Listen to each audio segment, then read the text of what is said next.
I started working at a textile manufacturing plant right after graduating from high school. 17 years have passed, and I finally became the plant manager. That's when I was given an unbelievable order by the CEO. Wait a minute, are you saying I'm fired? Well, yeah, that's right.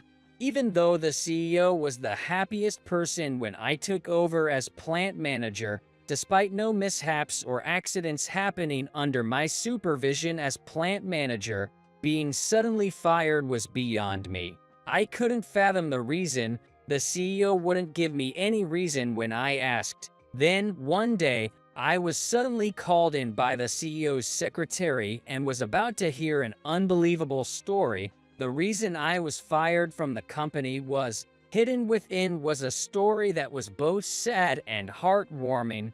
You're fired, aren't you? Why is an outsider like you still here?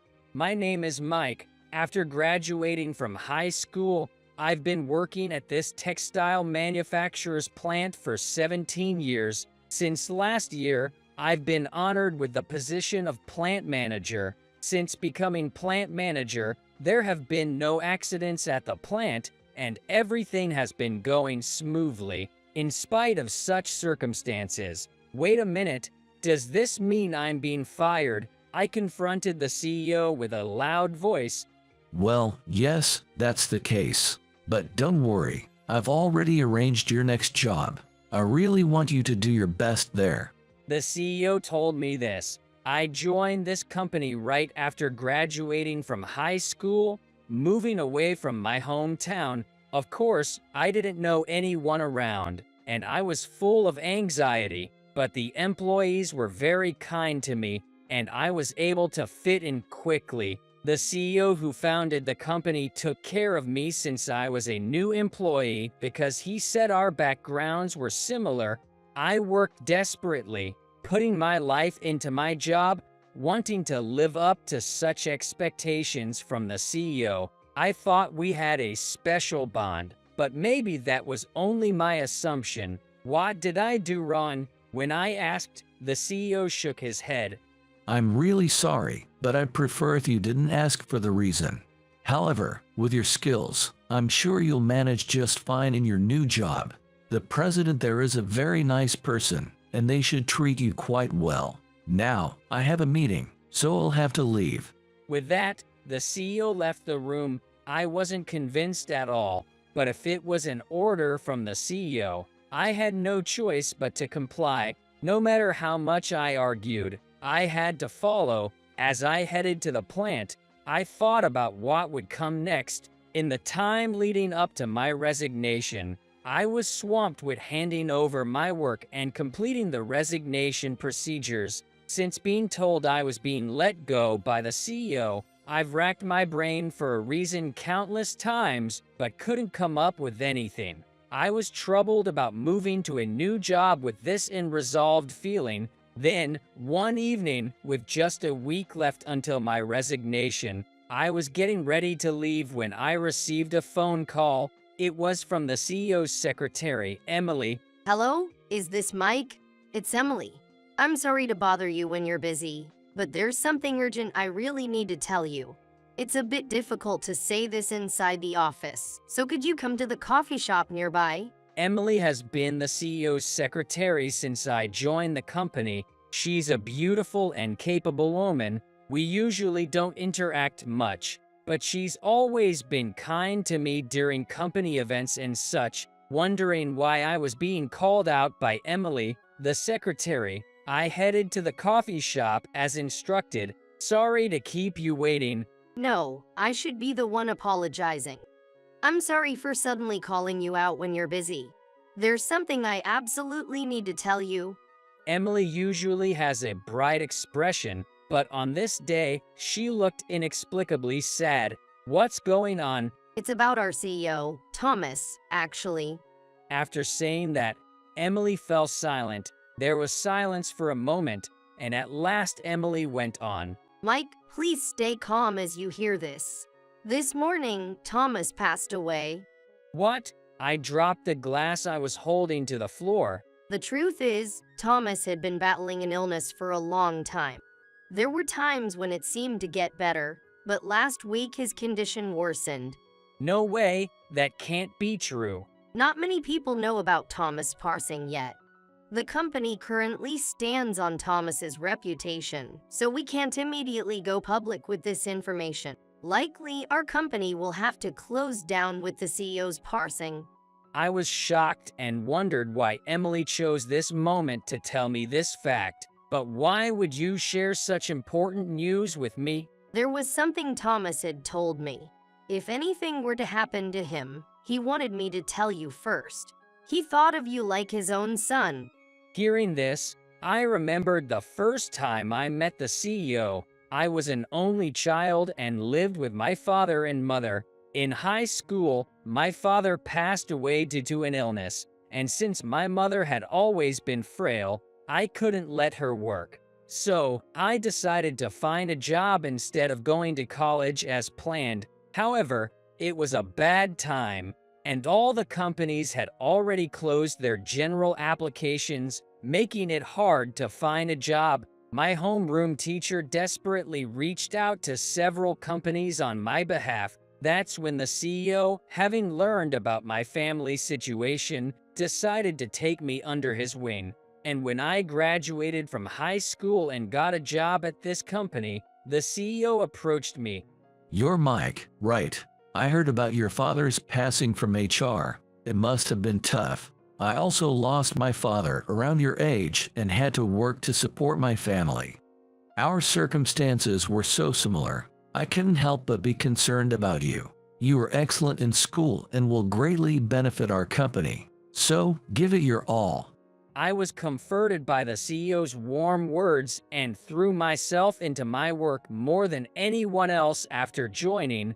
The CEO always watched over me kindly. David, who was the plant manager at the time, also took great care of me. So, you're Mike. I've heard about you from Thomas, but I can't give you special treatment. So work hard and follow along. I'll train you to be competent. David was a strict man, but I could feel his care in crucial moments. Whenever I struggled with my task, he would put his own work aside to teach me. I probably owe my appointment as plant manager to David. Emily, the secretary, helped me, an introverted and shy person, by introducing me to senior colleagues from other departments. Thanks to her, it became easier to coordinate with other departments, making my work more efficient. In this way, I was nurtured into a competent individual with the support of many staff members. I wouldn't have been elected the plant manager on my own. After my inauguration speech as plant manager, the CEO said to me, Congratulations on becoming the plant manager. You were a new employee a decade ago, and now you're the plant manager. I don't have children, but I always wished for a capable son like you. I still vividly remember the CEO speaking happily. As I reminisced about the CEO, Emily offered me a handkerchief. Mike, don't cry. Before I knew it, I was crying. I haven't been able to repay Thomas for everything yet. There was so much I wanted to say, but I couldn't utter anything more. Let's express our feelings to him at the funeral the day after tomorrow. And then, we left the coffee shop. On the day of the funeral, I was helping Emily at the reception when a noisy group approached. It was the vice president and his entourage of employees. Then, spotting me, the vice president said, Huh? Is that Mike over there? You've been fired, haven't you? What's an outsider doing here? He said this with a smirk on his face. At some point, the vice president and his clique of employees had become adversaries of the CEO, and rumors were circulating that the vice president might take over the company. The company was in trouble, and its reputation was suffering because of the vice president's aggressive sales tactics.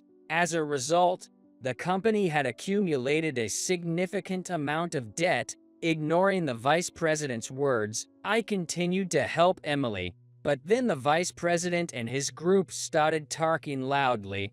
The CEO was a terrible man, wasn't he? to pass away without saying anything, and to have been trying to ruin the company. He glanced at my face as he said this. In that respect, you're lucky. You got fired before the company went bankrupt. Though, unemployed suits you better than part-time worker. I was holding back my frustration when the CEO's wife appeared, drawn by the commotion. Enough, you all. Do you even understand who's to blame for my husband having to file for bankruptcy? Emily, who was standing next to her, continued. John, this is all your fault. Do you have any idea how much Thomas cleaned up after you all? The vice president looked surprised and overwhelmed. Have you forgotten about the suspension of business with that major menswear company? That was because of your forceful sales, which lost the company its credibility, right? The company has only been able to endure this long because of the CEO's support. Everyone knows you were trying to make the company your own. Then, the vice president started speaking defiantly. Wait a minute. I have no attachment to this company. If it's going to collapse, it should just collapse quickly. We'll take our severance pay and quit right away. With that, the vice president and his group left. Indeed, as John said, I apologize for being here after quitting the company.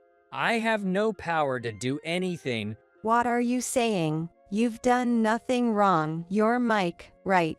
When my husband was alive, he always talked about you. He even joked when he was drunk. Mike is like my son. Once again, I thought of the CEO and couldn't help but cry, and so, the funeral was somehow conducted without incident. Months passed, and today was my first day at a company introduced to me by Thomas. After much deliberation, I decided to join this company. Upon arrival, I knocked on the door of the president's office to introduce myself. I am Mike, starting work here today. I came to introduce myself. The president slowly looked up, and to my surprise, someone I never expected was waiting there. What? Why are you here? It was Emily, the secretary. Mike, I've been waiting for you. Why is Emily here? I asked in a panic. Let me introduce myself again. I am Emily, the president of this company. She said with a smile. There was a good reason for your resignation. She began to explain. The CEO had quickly predicted that the textile industry was in danger due to the vice president's schemes and the recession. With his illness, he had decided to close the company. While working as a secretary, Emily had been attending business school, harboring the dream of starting her own business someday. The CEO supported her, and a few years ago, she was able to start her own company. Thanks to Thomas, who introduced many clients to me, I was able to get this company off the ground quickly. I was speechless at the sudden turn of events. Thomas had a dream of passing his company on to you, Mike, but that became impossible. He was most concerned about you, which is why he introduced you to my company. I'm also happy to have you here. Learning about this background, I felt the warmth of the CEO anew. There's something I'd like you to do right away. I want you to be my right-hand man and support this company with me. Unfortunately, this is also Thomas' wish, so you can't refuse. Emily said with a smile, but am I really up to the task? That's perfectly fine. I've called in a great helper. Then, there was a knock at the door, and entering was, What? David, why are you here? You took early retirement, right? I'm getting on in years and didn't want to start over at a new company. But Thomas and Emily insisted, so I decided to work here reluctantly. Well, I'll be here to train you hard. With David, who had trained me to be competent, I felt I could manage. David, Mike here is a senior, having even been a manager. Oh yeah, that's right. You became a manager after I retired. Then let's make a good company together, the three of us. That will be the best way to repay Thomas. Understood. I look forward to working with you guys. Overwhelmed by emotion, I burst into tears. Come on, don't cry. You're not a child. From now on, we'll work hard so we can shed tears of joy together.